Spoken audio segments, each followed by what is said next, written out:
바로 들어와 주시면 될 것 같고 마지막 종목 가보도록 하겠습니다. 저는 최근에 정말 그래도 이 진단키트 바이오 관련된 거 그래도 뭔가 전문가님의 노란톡에서 보기도 봤고 저 역시 관심이 있어서 봤던 종목인데 오상자이엘이 또 10% 넘는 수익률을 안겨다 줬네요. 수익률은 약 11%. 자, 진입일 보니까 7월 12일인데 역시나 이 종목도 당일 매매 종목입니다. 청산일 역시 7월 12일이죠. 자, 이 종목의 매매 포인트는 어떻게 잡으셨을까요? 자, 오상자일의 어떤 이 주가의 흐름은 네. 사실 코로나 때만 해도 지금 어마어마하게 상승을 했던 종목이기 때문에 네. 오상자일 회사 자체에 대한 의구심이라는 자체는 많이 지금 진단키트 흐름 자체와 함께 많이 지금 하락해 있는 상황이고 네. 모든 지금 진단키트 관련 종목들이 하락했다가 하락 반전을 하고 있는 상황이잖아요. 네. 저는 사실 그렇거든요. 지금 현재 코로나가 확산세가 지금 만들어지면서 다시 코로나 진단키트나 치료제 그리고 백신 관련 종목들이 올라오는 건 어떻게 보면 지금 현재의 수순이지 않았을까. 왜냐하면 코로나 변이 바이러스가 계속해서 나왔고 앞으로 여러분들께서 느끼실 거예요. 지금 코로나 밖에를 나가도 코로나를 별로 신경을 쓰나요? 사실 마스크는 쓰지만 지금 신경을 많이 안 쓰시는 분들이 거의 태반일 거라고 저는 맞아요. 생각을 해요. 길거리에서도 뭐 마스크 안 쓰시는 분들도 많고 그렇죠. 이제는 네. 왜냐하면 백신의 어떤 치료제의 효과나 치료제가 뭐 효과가 좋다 이거보다는 본인이 느꼈을 때 코로나를 대부분 한 번도 다들 걸려봤기 때문에 네. 이 코로나 걸리면 어느 정도 증상이 나한테 오는 거라는 걸 이제는 아는 상황에서의 어떤 흐름이니까 저는 앞으로 제가 진단키트 얘기할 때마다 여러분들께서 말씀드리지만 진단키트 회사는 기업은 항상 실적으로 승부를 해준다. 저는 이렇게 생각을 해요. 근데 제가 오상자이엘에서 이렇게 수익을 내는 이유는 뭐냐면 네. 저는 이 원숭이 두창과의 관련을 좀 더 깊게 봤어요. 왜냐하면 코로나 이슈가 지금 돌고 있는 상황에서 진단키트의 매출 가능성이나 그런 어떤 사용 수가 많이 늘어날 거라는 건 당연한 베이스로 깔려 있는 사실이고 지금 원숭이 두창 관련해서 이 오상자이엘 자회사인 오상 헬스케어에서 원숭이 두창 진단 키트 자체를 기구 사용성이나 이런 부분들을 벌써 다 만들어놨기 때문에 제가 생각했을 때는 이런 원숭이 두창과 같이 엮여 있는 진단 키트를 여러분들께서는 공략을 해보시는 게 보다 지금 편할 거라 생각하는데 현재 많이 올라왔죠. 네. 저점 대비 많이 올라왔다. 주가가 많이 올라왔다는 게 아니라 저점 대비 많이 올라왔기 때문에 여러분들께서 눌림목과 테마의 어떤 흐름을 잘 파악하시면 수익을 내시는데 조금 더 편안하지 않을까. 근데 사실 지금 이 TV를 보고 계신 여러분들도 아마도 이런 저점을 잡기 그리고 눌림목을 잡는 게 어떻게 잡는지 모르실 거예요. 자, 그러니까 제가 항상 말씀드리지만 기술적으로 어떤 자리와 위치를 잘 파악하지 못하면 내가 고점인지 모르는 자리에서 잡고요. 그리고 이 추세를 가지고 있는 자리에서 내가 잡을 수밖에 없게 되거든요. 그래서 여러분들 잘 모르시는 분들은 저희 노란톡방 오셔서 제가 잡는 자리가 어떤 자리인지 한 번씩 파악하시면서 보시면 주식을 공부하시는데 가장 많은 도움이 되지 않을까 이렇게 네. 생각을 합니다. 지금 노란톡 화면에서도 나왔겠지만 언제 들어가야 되는지까지 정확하게 얘기를 해주셨고 매도가 같은 경우에는 체결이 좀 늦어질 수도 있으니까 오히려 시장가 매도를 하면서 좀 따라오기 쉽게 전략을 주시는 모습이시네요. 확실히 이런 바이오주들이나 이런 거 급등이 나올 때는 혼자서 매매하지 마시고요. 내가 좀 투자 전략을 받아보고 정확한 시점에서 우리가 파는 전략 그런 게 중요합니다. 자, 그러면 진단키트 관련된 거 사실 우리가 이슈 준비된 것도 있었거든요. 그렇죠. 맞습니다. 요거에서 연이어서 얘기를 해보면 좋을 것 같아요. 그래서 그럼 지금 많이 올라왔다고 하는데 앞으로 원숭이 두창이 정확하게 다 잡힌 것도 아니고 그렇죠. 조금 더 테마가 갈 수 있는 가능성도 있다라고 생각이 되는데 어떡할까요? 좀 잡아도 될까요? 저는 지금 미국에서 봤을 때 미국에서 지금 오늘 뉴스 나온 것도 보니까 네. 지금 이 원숭이 두창 관련해서는 사실 이게 잡는 걸 지금 실패했다고 지금 그렇게 판단을 하고 있거든요. 네. 근데 코로나도 마찬가지예요. 저는 지금 코로나를 잡는 건 실패를 했잖아요. 네. 사실 팬데믹 자체가 다 만들어진 상황이고 그리고 BA5라는 보다 델타에서 말고 오미크론에서 보다 강력한 전파를 가진 지금 바이러스가 전 세계로 퍼지고 있기 때문에 자, 진단키트 관련 사실 알 수 있는 내가 코로나를 걸렸는지 알 수 있는 방법이 없잖아요. 근데 네. 사실 코로나 같은 경우는 어떤 증상이나 이거지만 자, 원숭이 두창 같은 경우는 어떤 수포나 이런 부분들에서 발생을 하기 때문에 자, 이 확실하게 내가 원숭이 두창인지를 알기 위해서는 진단키트를 무조건 사용해야 됩니다. 앞으로 아마도 이 그 진단키트 원숭이 두창 진단키트는 또 코로나처럼 실적 모멘텀을 가진 상황이 나올 거라고 생각되고 전 세계적으로 이제 퍼지는 속도가 느린 것 같겠지만 상당히 빠르다고 합니다. 지금 WHO에서도 긴급으로 지금 만들려고 했지만 아직까지는 괜찮다고 보고 있는데 제가 봤을 때는 이게 그 겨울로 또 다가서고 막 그러면 코로나도 그렇고 원숭이 두창도 그렇고 전 세계적으로 퍼지지 않을까 생각을 해서 저는 지금 바이오 종목들 코로나 이전으로 다 돌아와 있죠. 네. 자, 돌아와 있기 때문에 바이오 종목들 지금 현재 전 고점이라고 하는 건 전에 고점을 찍었던 부분을 한 번씩 지금 터치를 하고 있는 부분이거든요. 그래서 전 고점을 돌파했을 때는 또 다른 상승 변고점이 나올 수도 있으니까 이런 부분들 잘 파악하시면서 매매를 하시면 될 것 같다고 생각되고요. 그리고 현재 제가 지금 또 말씀드리고 싶은 부분은 그거예요. 여러분들 요즘 투자하시면서 가장 어려운 부분이 아마도 지금이 바닥인가라는 판단을 많이 하실 텐데 네. 사실 아나운서님 어떻게 생각해요? 지금 바닥이라고 생각하세요? 저는 사실 좀 두려워요. 왜냐면 저는 2,400이 깨질 줄 몰랐었거든요. 그렇죠. 근데 2,400 깨지고 2,400 초반까지 막 내려가고 이러니까 더 뚫을 수도 있겠다라는 생각이 들더라고요. 그런데 지금 현재 어떤 시장의 어떤 흐름이나 그리고 뭐 이제 말씀드릴 부분들도 많지만 네. 환율이나 그리고 금리 인상, 인플레이션 그리고 여러 가지 조건들이 지금 시장에 계속 녹아져요. 자, 작년 3월부터 우리 시장은 계속해서 하방 곡선을 그리면서 내려왔습니다.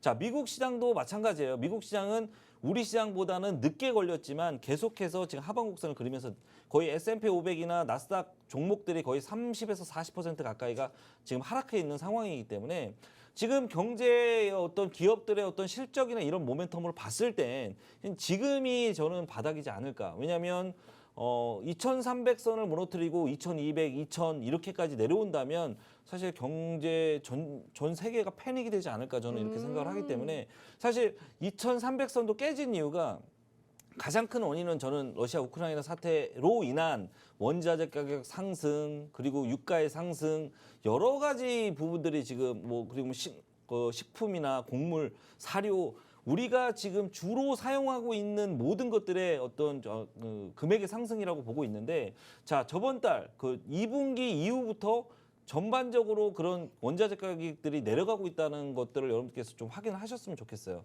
이 내려가고 사실 유가 부분도 좀 이따 얘기를 하겠지만 유가도 지금 120달러 130달러 근처까지 갔다가 지금 다시 내려오기 시작했잖아요. 97달러로 지금 지금 왔다 갔다 하고 있는 걸로 네네. 알고 있는데 제가 판단하는 것은 자 유가는 결국엔 나중에는 오를 수밖에 없다. 하지만 지금 유가의 어떤 흐름은 정치적인 흐름이 더 강하다. 왜냐하면 네. 미국의 어떤 지금 바이든 대통령의 어떤 정치적 상황 이런 걸로 봤을 때는 지금 현재 우리 주가나 그리고 미국의 주가나 더 이상 빠질 그런 악재는 어느 정도 지금 시장에서 반영을 했지 않았나 저는 네. 이렇게 생각하고 있는 거죠. 알겠습니다. 여러 가지 글로벌적인 시황도 우리 시장에 녹여야지 투자에 대해서 이렇게 전략을 자세하게 세워보실 수가 있습니다. 자, 지금 방송이 벌써 25분이 후딱 지나갔습니다. 시간이 너무 빠르게 흘러가고 있는데요. 이 와중에서 우리 노란톡방에서 히든 종목은 없나요? 이런 소리가 나오실 수도 있는데 혹시 전문가님 오늘 뭐 히든 종목은 준비된 게 없을까요? 제가 원래는 네. 이렇게 여기는 사실 수익률 자랑하고 막 이렇게 맞아요. 나오는 자랑도 자리인데 많이 하시고. 자 최근에 뭐 시장이 많이 네. 자 어렵잖아요. 여러분들께서 많이 뭐 종목 보는 것도 어렵고 내가 고르는 종목은 계속해서 빠질 거라고 생각돼요. 근데 최근에는 테마성 재료나 그리고 단기성 재료들이 많기 때문에 이 단기성 재료에 관한 종목을 준비를 하려다가 네. 여러분들께서 제가 저점이라고 지금 말씀드리면 지금 저점일 때는 뭐 어떤 종목을 사야 될까요? 지금 저점일 때요. 본인이 만약 여기가 네. 바닥이야 그러면 네. 아나운서님은 어떤 종목을 사야 될까요? 저는 저점이면 오히려 좀 안전한 종목 살 것 같아요. 그렇죠. 네. 맞죠. 자, 우리가 생각하는 안전한 종목들을 사야 되는 게 저점의 위치입니다. 사실 내가 저점인지 파악을 못하기 때문에 자꾸 불안하니까 단기성으로 지금 매수를 하는 거거든요. 네. 근데 이 내가 저점이라고 판단을 했을 때는 앞으로 전망, 가이던스, 그리고 펀드멘탈 이런 것들이 굉장히 좋은 종목들을 내가 좀 장기간 보면서 한 3개월, 5개월, 6개월, 7개월, 1년을 보면서 그 장기 포메이션을 가져가지고 매수를 하는 게 맞거든요. 그래서 오늘 가져온 종목은 여러분들께 그런 종목을 가져왔습니다. 아, 근데 전에 같은 경우에 시장이 조금씩 서서히 빠질 때는 오히려 대형주 투자하지 말라라는 소리가 있었는데 중소형주 위주로 가라고 했지만 이제는 좀 시장 저점을 확인을 했으니까 오히려 좀 몸집이 큰 종목, 안전한 종목으로 가는 게 좋다라는 말씀이시죠? 그렇죠. 아. 왜냐하면 제가 제 분석이 사실 틀릴 수도 있어요. 네. 더 빠질 수도 있지만 네. 지금의 현재 어떤 그 FOMC 회의도 지금 앞으로 있고 뭐 울트라 스텝이냐 자이언트 스텝이냐 이거는 저는 이제 중요하지 않다고 봅니다. 왜냐하면 인플레이션으로 인한 그 CPI 지수가 예상치를 최고점을 찍어버렸고 이제는 더 이상 올라갈 수도 없을 것 같아요. 왜냐하면 6월하고 7월하고 지금 현재 원자재 가격이나 이런 상승 자체가 틀리기 때문에 앞으로는 정점을 찍었으니까 내려올 수 있다. 그리고 근원물, 식품하고 에너지 이런 부분이 빠진 근원물은 계속해서 빠지고 있거든요. 그래서 제가 생각했을 때는 이제는 대형주 투자도 오늘도 삼성전자 좀 강하게 올라왔죠. 네. 어제 오늘 계속해서 올라오잖아요. 그 이유가 국내 시장에 빠져있던 외국인들이 가장 들어오기 쉬운 그런 종목들에 지금은 투자를 해야 된다 이렇게 생각을 해요. 그래서 단타는 단기적으로 들어가는 종목은 저 따라오시면 되고요. 그 우량 관련 종목들은 잘 이 회사에 대한 펀드멘탈이나 그리고 앞으로 사업 전망성을 잘 보시면서 투자를 지금부터 매집을 해놓으시는 게 지금의 저는 바닥에 대한 어떤 투자의 가장 좋은 전략이 아닌가 이렇게 생각을 합니다. 그러면 솔직히 뭐 안전한 종목이라고 하면 뭐 생각보다 떠오르는 게 많거든요. 그렇죠. 네, 근데 그 중에서 뭔가 힌트를 좀 얻자면 어떤 게 있을까요? 자, 지금 제가 말씀드리는 거는 제가 말씀드렸지만 삼성과 관련된 종목을 저는 가져왔어요. 삼성과 그렇죠. 관련된 종목이요? 왜냐하면 네. 이 삼성전자에 지금 뭐 저점을 찍고 지금 네. 올라오고 있는 상황이고 그리고 삼성과 관련된 기업들이 대부분 같이 움직여요. 애들이 삼성전자가 빠지면 호재가 계속 터지는데도 같이 네. 움직여요. 하지만 올라갈 때는 또 틀릴 수가 있습니다. 네. 올라갈 때는 이제는 뭐 본연의 가치를 좀 찾아가는 모습을 보일 수도 있기 때문에 네. 그리고 삼성이 최근에 어떤 투자 유치를 굉장히 많이 하고 있어요. M&A나 이런 부분들 그리고 오늘도 뭐 메타버스 이슈가 나왔었죠. 네. 뭐 작년 1년 동안 해가지고 메타버스 관련 투자를 계속했다 이런 부분들이 나오면서 메타버스 관련 종목들도 좀 강세를 좀 보였는데 우리나라는 기본적으로 삼성전자의 흐름이 코스피의 흐름과 거의 동일하게 움직이잖아요. 퍼센트를 거의 25% 가까이 차지하고 있기 때문에 네. 자 시장의 흐름을 가져가기 위해서는 이 대형주들의 어떤 흐름을 보면서 그거에 따라가는 종목들 그리고 이슈가 있는 종목들을 택하는 게 가장 내가 수익을 내는데 가장 좋은 흐름이라고 보고 있습니다. 그래서 제가 바닥이라고 지금 판단을 해서 그 종목이 올라올 가치가 굉장히 높다. 네. 저는 이렇게 생각을 합니다. 근데 지금 삼성과 관련된 것도 생각보다 좀 몇 개가 생각나서 마지막으로 이 종목이 몸집이 조금 어느 정도일까요? 대략적인 자, 힌트. 몸집이 작은 종목도 아니고 네. 자, 최근에 가장 핫했던 게 뭘까요?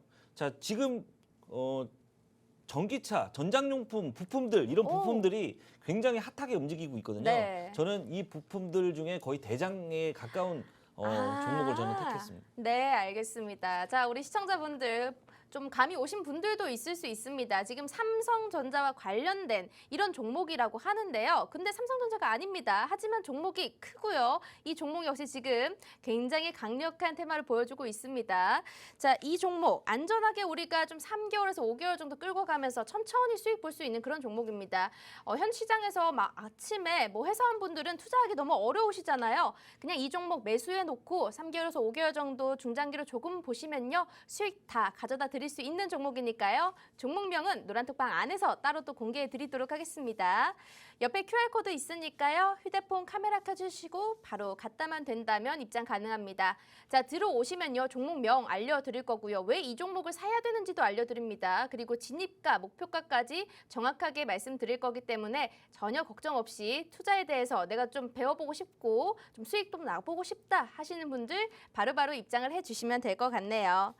자, 그러면 이제 사실 오늘의 중요한 좀 이슈도 있는데 첫 번째로는 고환율이 아닐까 싶습니다. 그렇죠. 자, 지금 외국인 투자자들 순매수가 들어오고 있고 오늘은 뭐 환율도 워낙 강세를 보이면서 시총 상위주들 위주로 급등이 나와주긴 했습니다. 이제 바닥을 완전히 확인한 건가에 대한 질문은 아까 전에도 얘기를 해주셨으니까 여기는 조금 패스를 하고 추가 상승이 가능하다면 혹시 코스피 지수는 얼마까지 보실까요?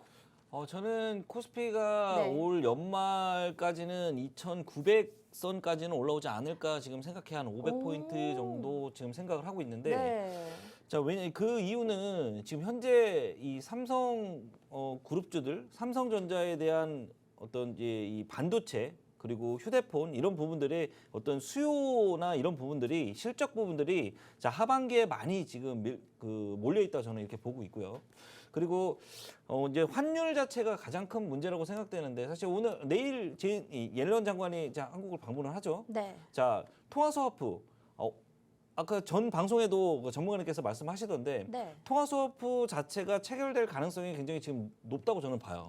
왜냐하면 지금 환율에 대한 고점 환율 사실 우리나라만 환율이 높은 게 아니에요. 일본은 지금 더 장난 아니죠. 네. 자, 그 달러의 강세가 계속 유지되고 있기 때문에 자 시장이 불안하니까 기축통화인 달러가 계속해서 강세를 보이고 있다고 봐야 되는데 지금 우리의 원달러 환율이 이렇게 높아지게 된 이유가 사실 1350선을 저희가 돌파를 하게 되면 사실 위험 수위라고 저희들은 보고 있거든요. 근데 지금 현재 조금씩 환율에 대한 가치가 좀 낮아지고 있는 부분은 원자재 가격 하락에 대한 그리고 유가의 하락이 시장에 좀 반영이 되고 있다 이렇게 저는 보고 있어서 앞으로 환율이 1,200원대로 다시 떨어지고 시장에 좀 환율이 안정되는 모습을 보인다면 국내 시장의 어떤 외국인들의 투자 그리고 환율이 높으면 뭐 제가 말씀드리잖아요. 자, 환율의 고점은 주가의 저점. 환율의 저점은 주가의 고점이거든요. 그래서 이런 부분들을 여러분들께서 조금 더 보시면서 내가 시장을 보고 그리고 종목을 컨택을 하고 이 테마에 대한 어떤 움직임, 재료에 대한 그 종합성 이런 거를 좀 보시게 되면 좀 투자하시는데 좀 더 편안하게 되지 않을까. 환율이 낮아진다는 거는 외국인 투자자들이 이제는 조금 더 들어올 수 있는 여지를 만들어준다는 거기 때문에 그리고 최근에 많이 나갔기 때문에 이제는 들어야 될 어느 정도 시기가 됐다. 그리고 반도체 그리고 국내 기업들에 대한 투자 가치가 조금 높아질 수 있는 시즌으로 들어오지 않았나 저는 네. 이렇게 생각을 합니다. 알겠습니다. 어찌됐든 코스피 지수가 2,900포인트까지 연말에 갈 수 있을 것 같다라는 전망을 주셨는데요. 굉장히 희망이 생기고 있는 것 같습니다. 지금 좀 저점이라고 얘기해 주셨고 그러면 내가 굉장히 어떤 종목을 좀 사도 되겠다라는 그런 희망적인 발언이 되는 것 같은데 일단 시장이 가려면 우량주들, 대형주들이 가야 되는데 사실 삼성전자 아까 전에 오르긴 올랐었고요. SK 하이닉스 등 반도체 관련주들까지 전반적으로 상승하고 있는데 이 관련된 주가들은 어떻게 흐름을 보시면 될까요? 최근에 그 반도체 어떤 수요 그리고 고난이도 반도체들에 대한 어떤 경쟁 이런 네. 것들이 계속 벌어지고 있고 그리고 이제 중국 시장이 지금 봉쇄를 하고 다시 이제 해제를 하고 다시 살아나려고 하는데 또 다시 코로나가 또 계속해서 나오고 있고 시장은 계속해서 너 올라올라 그러면 내리고 올라올라 그러면 내리고 이런 지금 현상이 나타나고 있지만 지금 정밀 반도체에 대한 수요는 계속되고 있어요. 지금 왜냐하면 그 UAM 관련 지금 섹터도 계속해서 움직이고 있고 항공 관련 그리고 우주 관련 섹터가 계속해서 움직이고 있는 상황이기 때문에 그런 고난이도 반도체 이런 반도체들에 대한 수요는 계속될 것이고 거기다가 최근에 AI 그리고 이 전기차 이런 부분 자율주행 이런 부분에 대한 기대치가 굉장히 높고 기술이 계속해서 발전하고 있어요. 그리고 이 발전의 가치 그리고 메타버스의 발전의 가치 이런 부분들이 예전에는 작은 기업들, 소기업들 이거에 투자를 해서 작은 부품을 만들었다면 이거를 집합해서 투자를 해서 대기업들이 이제는 메타나 이런 기업들, 구글이나 이런 기업들이 계속해서 투자를 하고 있기 때문에 앞으로 시장에서의 반도체 그리고 이런 PCB 기판 이런 부분들에 대한 수요는 계속해서 저는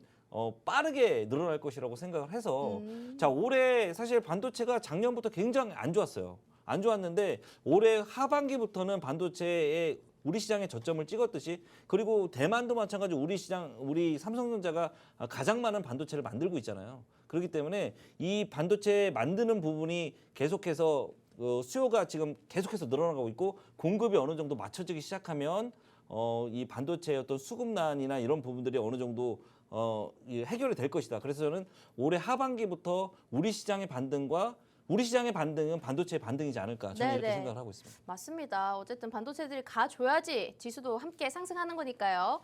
네, 알겠습니다. 이런 시장에 대한 전반적인 흐름이 어떻게 될지 한번 여쭤봤고요. 자, 그러면 지금 시간이 얼마 남지 않았으니까 빠르게 마지막 이슈로 가보도록 하겠습니다. 아까 전에 원자재 가격에 좀 하락이 나오면서 그래도 이제 달러가 좀 약세가 되고 있는 그런 모습을 보여줬는데 사실 유가에 대한 전망은 좀 엇갈리는 부분이 많아요. 그렇죠. 네, 어떤 네. 분들은 뭐 300달러 넘는다 하시는 분들도 있고 아니면 지금 조금 더 하락할 수도 있다라는 부분이 있는데 유가 관련해서는 혹시 어떻게 보고 계실까요? 자, 유가 여러분들께서 좀 답답하실 거예요. 왜냐하면 네. 유가가 너무 올라갔을 때와 또 지금 유가가 좀 내려가려고 하는데 바이든이 사우디에 방문해가지고 왕세자를 만나서 주먹 악수까지 하고 왔는데 아무 소득 빈손이다. 없이 왔다. 네. 근데 사실 저는 아무 소득 없이 왔을 거라고 생각은 안 해요. 왜냐하면 뉴스에도 나와 있듯이 시장에 본인들이 가지고 추구하는 어떤 방향성이나 이런 부분들을 서로 조율하고 지금 당장에는 어떤 발언이나 이런 걸 좀 자제한 부분도 있다 저는 이렇게 보고 있는데 네. 사실 그렇거든요. 미국이 사실 세계 경찰이라고 해서 막 아프간 뭐 이런 뭐 중동 국가들에 대한 어떤 이 전쟁 이슈나 이런 것들을 계속 만들어 왔는데 가장 그 유가에 그리고 그 중동 국가들에 대한 신뢰를 많이 잃은 게 사실 아프간 철수거든요. 네. 이런 부분들이 이제 시장에 어느 정도의 어떤 중동 국가의 어떤 불안감이 있지 않을까. 왜냐하면 미국이 보호해주지 못하는 부분들이 생긴다. 이런 부분들이 지금 시장에 어느 정도는 유가 관련해서는 녹아 들어갔다. 왜냐하면 러시아에서 하루 300만 배럴을 시출해서 지금 판매를 하고 있는데 이런 부분들을 사실 못 맞추는 건 아니에요. 본인들이 못 맞추는 건 아닌데 이거를 맞췄을 때 러시아와의 관계 그리고 러시아 또 중국과의 관계 여러 가지 관계들이 이 유가의 어떤 흐름을 상승 흐름이나 또 하락 흐름을 저해하고 있는 그 요인이지 않을까 저는 이렇게 생각을 하니까 앞으로 유가는 저는 떨어질 가능성이 더 높다 이렇게 보고 있거든요. 네, 네. 왜냐하면 조금 떨어질 수 있는데 앞으로 이 유가는 먼 미래를 봤을 때는 사실 모빌리티가 전부 전기화되면 사실 유가는 더 올라갈 수밖에 없습니다. 왜냐하면 유가의 그 유류의 사용량이 줄면 시추가 줄어들 것이고 저장이 줄어들 것이고 그러면 이런 부분들이 그 기름에 대한 희소 가치성이 높아지기 때문에 유가는 나중에는 많이 올라갈 거라 생각을 하는데 자, 현재로 봤을 때는 미국의 정치적인 입장, 바이든 정부 미국에서 가장 그 정치적 여론 흐름으로 가장 많이 보고 있는 게 사실 유가의 가격이거든요. 국제유가의 가격인데 이 부분이 지금 많이 높아져 있는 상황이라 저는 이런 정치적 이슈 때문에 유가는 조금 더 내려가지 않을까 저는 한 70달까지 내려갔다가 올라오더라도 다시 올라오지 않을까 저는 이렇게 네. 보고 있습니다. 그래도 78까지는 내려갔다가 정치적인 이슈가 좀 있으니까 다시금 올라가지 않을까라는 의견을 주셨네요. 어쨌든 유가가 살짝 100달러 밑으로 내려오니까 전체적으로 뭐 항공주들 같은 경우에도 오늘도 좀 올라주는 모습 좀 그쵸. 보여줬는데 대한항공이나 이런 여행 관련주들은 지금 어떻게 좀 보면 될까요? 자, 항공 관련주들 여러분들 리오플링 해가지고 막 담았는데 네. 지금 아마 밑으로 계속 내려앉아가지고 마음이 좀 아프실 거라고 생각되는데 저는 인제 시작이라고 생각돼요. 사실 인제 이런 종목들은 제가 말씀드렸잖아요. 시장은 지금 저점을 기록하고 있고 앞으로 우리 시장에서 지금 가져가야 될 종목들은 전반적으로 올라올 종목들은 다 올라오게 되었고 여행 수요가 어마어마하다고 하죠. 지금 사실 기름값 항공 관련주들 LCC나 이런 부분들이 워낙에 국제 유가가 비싸다 보니까 이런 항공권 가격이나 이런 것들이 계속해서 올라가잖아요. 그러니까 이런 부분들이 조금 해소가 되면 앞으로 이 항공 관련주들은 상승이 좀 빠르게 진행되지 않을까라고 생각되는데 사실 이 팬데믹 계속 유지되는 게 네. 가장 큰 주가 하락의 이슈, 주가 하락하는 이슈가 되지 않을까라고 보고 있습니다. 리오프닝 관련주 하니까 떠오르는 게 사실 뭐 올해 1월까지만 해도 사실 리오프닝 관련주도 좀 올라오면서 와 이게 간다 했는데 갑자기 또 러시아 우크라이나 전쟁 사태 벌어지면서 급격히 주목을 못 받았단 말이에요. 그렇죠, 맞습니다. 근데 이제 좀 올라오기 시작하니까 아직까지 근데 올라간다고 해도 정고점까지 가기는 어렵겠죠. 그렇죠. 아직까지는 빠르진 않을 거예요. 왜냐하면 네. 여행 수가 계속 늘어나고 있다고 해도 기존에 지금 가지고 있던 영업 손실 부분이나 이런 부분을 채우기는 지금 현재로서는 쉽지가 않거든요. 그래서 자 이런 종목은 지금의 어떤 그 실적 모멘텀 이거를 보기보다는 테마성 이슈를 좀 보면서 단기적으로 유가 그 항공주 같은 경우는 그렇게 접근하시는 게 좋겠다라고 생각이 됩니다. 그러면 유가 관련주들은 혹시 어떻게 보고 계세요? 저는 뭐 유가 관련주들 뭐 SOL이나 좀 대형주들은 네. 좀 여러분들께서 좀 대응하시기 어렵게 될 거라고 왜냐하면 정제마진이나 이런 걸 다 원유 재고량 이런 것들을 파악해야 되니까 네. 중앙에너비스 흥구석유나 이런 유가가 상승했을 때 단기적으로 오늘도 단기적으로 반짝반짝 했잖아요. 네. 이런 종목들을 좀 컨택해 보시는 것도 나쁘지 않겠다 이렇게 생각됩니다. 혹시나 그러면 그런 유가 관련주들 중에서 유가 관련주들 딱 떠오르는 거 그래도 대표적인 거 한 3개 정도 떠오르는데 네. 이 중에서 어떤 종목이 좀 괜찮을지. 저는 그래요. 왜냐면 좀 네. 그 주가의 변동성을 좀 많이 주고 있는 네. 한국석유, 그다음에 한국석유? 네. 그다음에 중앙에너비스, 그다음에 네. 흥구석유 이것 중에는 네. 사실 중앙에너비스가 주가 변동성이 좀 크니까 음. 그쪽으로 좀 컨택을 해서 기술적으로 좀 자리를 잡아보면서 단기적으로 보시면 좀 수익을 내실 수 있는 포인트가 있지 않을까 생각되는데 이거는 네. 전문가적 얘기입니다. 맞아요. 사실 옛날 같은 경우에는 처음에는 한국석유가 좀 대장주를 하다가 어느 순간 좀 중앙에너비스가 굉장히 급등락이 크게 움직이긴 하더라고요. 일단 그래도 여기 부분 관련된 거 유가 관련주들은요 정말 대응하기 어렵습니다. 초보자분들은 힘드실 수 있으니까요. 이런 전략들 또 애단 전문가님께서 단타에 대해서 뭔가 시그널 딱 잡힐 때는 노란톡방에서 얘기를 해주실 겁니다. 자, 이 종목 들어갑니다라고도 얘기해 주실 거고요. 언제 청산하세요까지 얘기를 해주십니다. 근데 이런 전문가님이 노란톡방에서 어떤 식으로 매매 전략을 좀 세워주시는지 그런 것도 궁금하거든요. 네네. 노란톡방에서 뭐 어떻게 얘기를 해주시는 걸까요? 자, 저희 노란톡방에서는 여러분들께는 공격적인 전략을 많이 제시를 해드리긴 해요. 근데 저희가 최근에 제가 좀 수익률이 조금 지금 오늘 이번 달은 좀 낮은 편이거든요. 네. 저번 달하고 이번 달은 왜냐하면 저는 저번 달하고 이번 달은 약간 보수적 전략을 폈습니다. 아니 낮다고 했는데 오늘 1등을 하셨잖아요.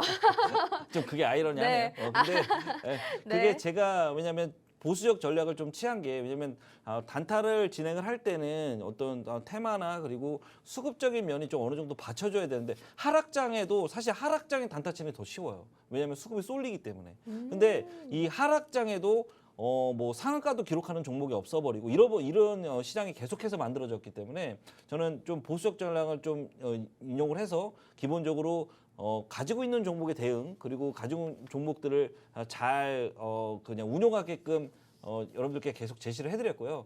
최근에는 다시 제가 여러분들께 저점은 이제 벗어난 것 같다라고 얘기를 하기 시작부터 제가 단기적 매매를 계속 진행을 하고 있습니다. 그러니까 네. 여러분들 노란톡방 많이 들어오셔서 종목들 저는 그렇거든요. 여러분들이 어떤 투자 전략을 갖고 있느냐, 투자 원칙을 갖고 있느냐에 따라서 전문가는 여러분들께 어떤 종목을 잘 드리냐가 가장 중요하다고 생각돼요. 자, 손절에 대한 본인의 전략, 그리고 수익에 대한 본인의 전략, 이런 것만 본인이 확고하게 갖고 계시다면 제가 드리는 종목 수익 내고 그리고 짧은 손절로 맞출 수 있는 그런 어떤 매매를 좀 편안하게 하실 수 있다. 저는 이렇게 생각합니다. 그러면 오늘은 어쨌든 좀 중장기로 들고 있는 이 히든 종목 하나 준비가 되어 있고 단기 종목 같은 경우에는 우리가 노란톡방에 있으면 뭐 얼마 정도 받아볼 수가 있는 거예요? 자, 제가 자리는 분명하게 정확하게 공략 자리를 제가 드립니다. 네. 자, 왜냐하면 드리기 때문에 여러분들이 생각하시던 것보다는 좀 편안한 매매를 하실 수 있다 생각되고 자, 오늘 제가 가져온 종목 제가 말씀을 드릴게요. 그래요? 자, 네. 오늘 가져온 종목 삼성전기예요. 네. 자, 이 삼성전기는 자, 카메라 모듈도 지금 테슬라에 5조 가까운 지금 계약을 지금 했다고 지금 내용이 나오고 있고 그리고 지금 PC BGA 기판 이거는 진짜 고난이도 기판이에요.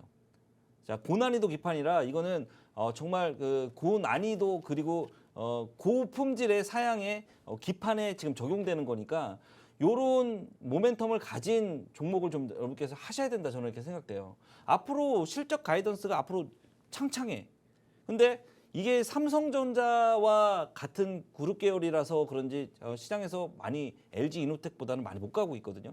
사실 LG 이노텍하고 삼성전기는 같은 모멘텀을 가진 회사예요. 이 회사가 LG 이노텍은 보다 빨리 가고 삼성전기는 계속해서 빠졌단 말이죠. 그러니까 그 이유는 LG 이노텍하고 삼성하고의 어떤 그 그룹적 사업적 모멘텀이 조금 달라요. LG는 그 기업 자체 잘 나가는 기업 자체를 계속해서 밀어주고 삼성은 조금 더 본인의 그 기본 가치에 대한 투자를 많이 하기 때문에 자, 이 삼성전기와 LG 이노텍의 어떤 주가 흐름을 동시에 보면서 여러분들께서 투자를 하시면 보다 이 종목의 어떤 앞으로 갈 수 있는 그리고 우량주로서 여러분들이 좀 장기간 투자할 수 있는 종목이 아닌가 저는 이렇게 생각합니다. 아, 어쨌든 주가가 좀 키 맞추기로 갈 수도 있다라는 말씀이신가요? 그렇죠. 알겠습니다. 자, 오늘의 히든 종목은 종목명 시원하게 공개를 해주셨어요. 바로 삼성전기였고요. 자, 이 종목에 대한 전략은 방송 끝나고 우리가 세워드리도록 하겠습니다. 시간이 다 됐기 때문에 여기서 말씀드리기가 힘들 것 같고요. 옆에 노란톡 QR코드 통해서 입장을 해주시면 이 종목을 언제 진입을 해야 되는지, 청산을 해야 되는지까지 정확하게 다 알려주실 거니까요. 바로 한번 입장을 해주시면 될 것 같습니다. 자, 이렇게 오늘 준비된 내용은 여기까지일 것 같고요. 저희 디톡 스타킹 여기까지 또 준비됐고 다음 시간에 또 찾아뵙도록 하겠습니다. 자, 지금까지 진행의 송하나 김지성이었고요. 시청해주신 여러분 고맙습니다.